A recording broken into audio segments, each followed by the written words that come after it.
안녕하세요. 오늘은 방문 취업 H2 비자와 재외동포 F4 비자 차이점, 그리고 2021년도 사회통합 프로그램 시험 일정 관련된 궁금증을 해결해 드리도록 하겠습니다. 먼저 방문 취업 H2 비자와 재외동포 F4 비자 기본 대상입니다. H2 비자는 만 18세 이상부터 만 60세 이전까지 신청이 가능합니다. 여기서 만 60세 이전이라고 하는 것은 만 60세가 되는 생일 전날까지를 의미합니다. 근데 예를 들어서 만 60세 이전, 그러니까 뭐 59세일 때 H2 비자 3년짜리를 발급받았을 때는 60이 넘어도 계속해서 H2로 체류가 가능합니다. 그리고 재외동포 비자는 나이 제한이 없습니다. 아래 재입국 허가 관련된 차이점입니다. H2 비자는 체류기간 남아있는 동안에 만의 경우에 출국을 하게 되면은 첫째는 재입국 허가를 무조건 발급받으셔야 됩니다. 자, 두 번째는 재입국 허가를 1년까지만 줍니다. 그러니까 출국 후에 1년 이내에는 무조건 입국을 해야만 H2 비자 계속해서 유지가 됩니다. 자, 그렇지만 F4 비자는 재입국 허가 첫째 받지 않아도 됩니다. 자, 두 번째는 동포고서 등록증에 체류기간이 이만큼 남아있으면 이만큼 전에만 한국 입국하시면 됩니다. 예를 들어서 3년짜리 F4 비자를 발급받고 중국으로 출국했을 때의 체류기간이 2년이 남았으면은 중국에서 2년까지도 체류가 가능합니다. 그렇지만 H2 비자는 1년 이상은 체류가 안 된다. 이런 차이점이 있습니다. 자, 아래에는 체류 기간입니다. H2 비자는 최초에 3년까지 줍니다. 그래서 3년 만기 H2 비자라는 말씀을 많이 하죠. 그래서 만일 경우에 여기에서 취업 가능한 비자로 연장을 하려고 하면은 회사와 계약을 체결하고 1년 10개월 연장이 가능합니다.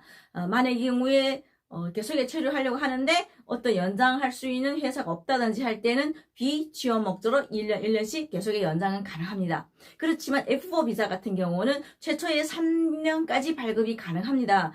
그리고 계속해서 연장하려고 할 때는 어떤 조건이 없이 한국에서 계속해서 연장할 수가 있는 것이 F4 비자의 장점이기도 합니다.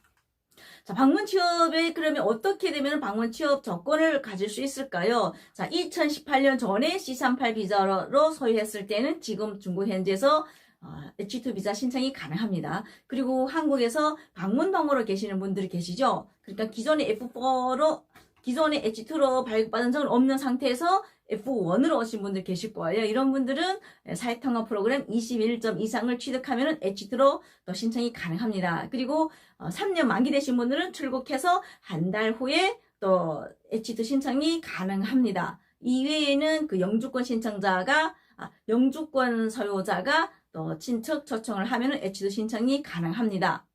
그리고 F4 비자 같은 경우는 만 60세 이상이면은 F4 신청이 가능하고 또 H2로 계시던 분들도 사회통합 프로그램 81점 이상을 취득하면은 F4 비자 신청이 가능합니다. 이외에도 또 국가기술 자격증을 취득해도 F4 비자 신청이 가능하고 또 국내외 대학교 졸업을 해도 F4 비자 신청이 가능합니다. 이외에도 또 H2 비자 같은 경우는 국적 신청한 후에 F1이라는 체류 자격을 주는데 이것이 3개월이 지난 후에는 또 H2로 신청이 가능합니다.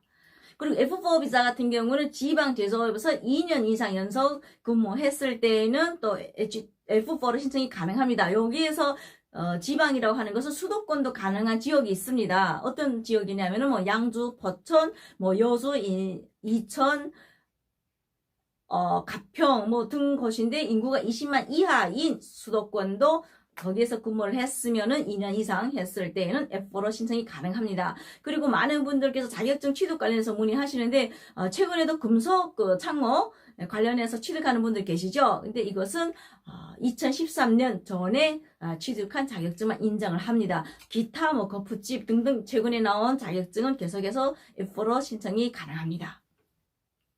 아래 취업 범위입니다. 많은 분들께서 뭐 답답해 하시는 부분이 하나인데 H2 비자 취업 범위는 아시다시피 단순 노무인 39개 업종에서 취업이 가능합니다. 예를 들면은 건설, 운송, 제조, 청소 및 경비, 가사, 음식 및 판매 등등 여러 가지가 있죠. 그리고 취업 범위에서 그 F4 비자 같은 경우는 단순 노무직 제외입니다. 그리고 전문직이 가능합니다. 예를 들면은 뭐 고객 관리직이라든지 상담한다든지 뭐 안내 또는 뭐 돌봄, 주방장, 매장 판매, 뭐 기계 조작직 등등이 가능하고 F4 비자가 제조업에서는 또 근무가 가능합니다. 그리고 또 다른 점은 개인 삽자를 할 수가 있다는 것이 F4의 또 장점이기도 합니다. 자, 그러면 H2 비자와 F4 비자 최근에 벌금 때문에 많이 이야기를 하시는데 H2 비자 같은 경우는 10살 이내는 고용지원센터에 취업 신고를 해야 하고 그 다음에 15일 이내는 출국관리사무소에다가 취업 신고를 해야 됩니다. 그러니까 H2 비자는 취업 신고가 의무입니다. 그러나 F4 비자는 취업 신고가 의무가 아닙니다. 자, 아래에 그럼 영주권 취득 관련해서 어떤 차이가 있을까요? H2 비자로 영주권 취득하는 길은 멀고도 멀고 험합니다. 진짜 지방에서 4년 이상 연속해서 근무했을 때에 영주권 취득이 가능한 조건이 있습니다. 당연히 부모님들이 한국 국적일 때에는 뭐 어떤 비자든지를 떠나서 영주권 신청이 가능합니다. 그러나 F4 비자 같은 경우는 F4로 2년 이상 체류를 했고 그리고 지난 1년이라고 하죠, 항상. 그래서 1월부터 12월 31일까지입니다. 소득금액 증명이 정소득, 국민청소득에 도달했을 때는 영주권 신청이 가능합니다. F4 비자 역시 부모님들이 한국 국적일 때에는 영주권 신청이 가능합니다. 이렇게 H2 비자가 영주권으로 가는 길이 조금 더 멀다는 거, 이런 차이가 있습니다. 자, 국민연금, 이것이 또 많은 분들이 국민연금 때문에 또 F4로 가지 못하는 분들도 계시죠. H2 비자의 장점이기도 하죠. H2 비자는 여기서 근무하시다가 출국할 때에 어떻게 되죠? 국민연금을 수령할 수가 있습니다. 그렇지만 F4 비자는 F4 비자를 체류하는 동안에 국민연금을 계속해서 납부했지만은 뭐 몇 년밖에 안 했을 때는 국민연금 수령이 안 됩니다. 그렇지만은 10년 꾸준히 F4 비자로서 국민연금을 납부했을 때에는 10년이 지나서 국민연금 수령이 가능합니다. 근데 그때는 출생 연도에 따라서 만 60세부터 뭐 61세, 62세, 65세 이런 식으로 국민연금 지급을 가능한 걸로 알고 있습니다. 이 부분에서 좀 잘 모르신다든지 궁금한 분들은 국민연금공단 1355에 또 전화하시면은 또 본인의 상황에 맞게끔 좀 더 상세한 설명 드리라고 생각합니다.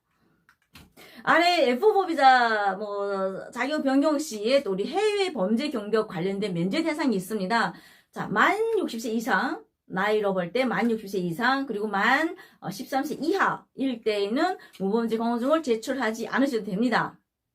근데 만 14세 이전에 한국에 입국을 했고 계속해서 한국에만 입국하고 있다. 이럴 때는 만 15세, 16세여도 무범죄 공증을 제출하지 않아도 됩니다. 여기서 조건은 해외에 가서 6개월 이상 체류했다. 이럴 때는 또 계속해서 무범죄 공증을 제출을 해야 합니다. 그리고 여러분들께서 그 H2 비자에서 F4로 변경할 때 무범죄 공증 질문이 많이 있죠. 네, 이럴 때에 만약의 경우에 H2 3년 만기에서 출국했다가 다시 H2 비자로 입국하셨죠. 이런 분들은 또 H2 비자에서 F4로 변경할 때에 역시 무범죄 공증을 제출하지 않으셔도 됩니다. 그리고 또 하나는 과거에 뭐 어떤 이유로 무범죄 공증을 출입국에 제출했을 때에는 제출하지 않아도 되는데 뭐 예를 들면은 C38 비자에서 H2로 변경할 때에는 어떻게 되죠? 모범죄를 제출해야만 H2 비자가 되었죠. 이런 분들은 또 모범죄를 제출하지 않으셔도 됩니다. 자, 다만 근데 이런 조건에서 다만 어떻게 되어 있냐?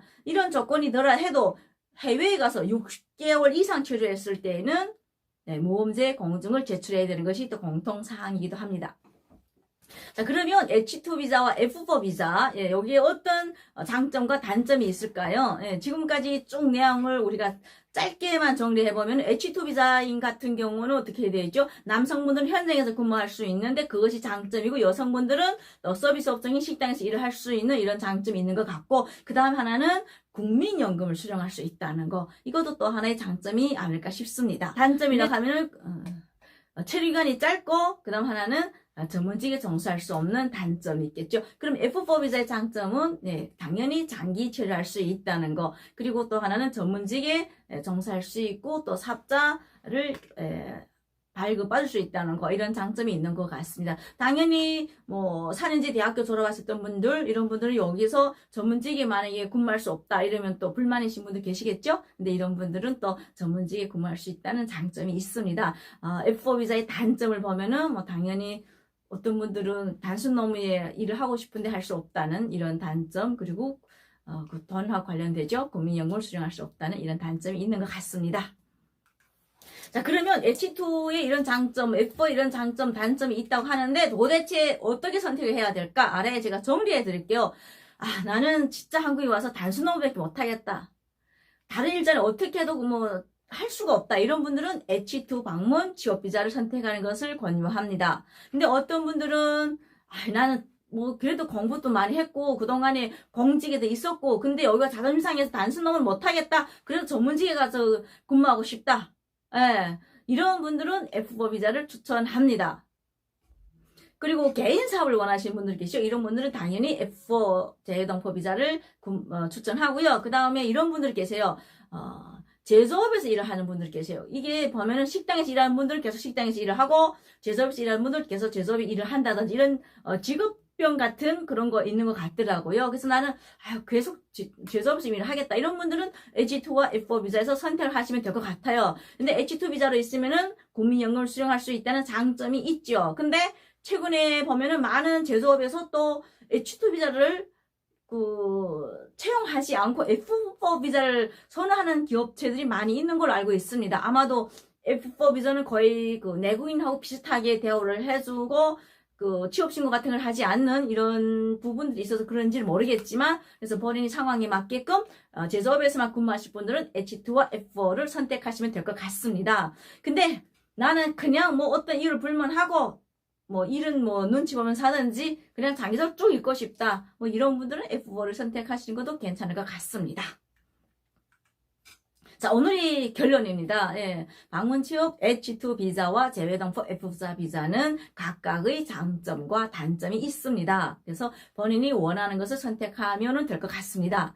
그래서 끝으로 제가 오늘 말씀드리고 싶은 것은 어느 날인가 취업 지원이 없이 정말 마음대로 일도 할 수 있고 원하는 대로 여기 체류도 할 수 있는 그런 재외동포로서 인정받는 날이 하루빨리 다가왔으면 하는 그런 마음을 담으면서 영상을 마무리하도록 하겠습니다. 지금까지 민간외교TV의 김선녀였습니다. 시청해주셔서 고맙습니다. 감사합니다.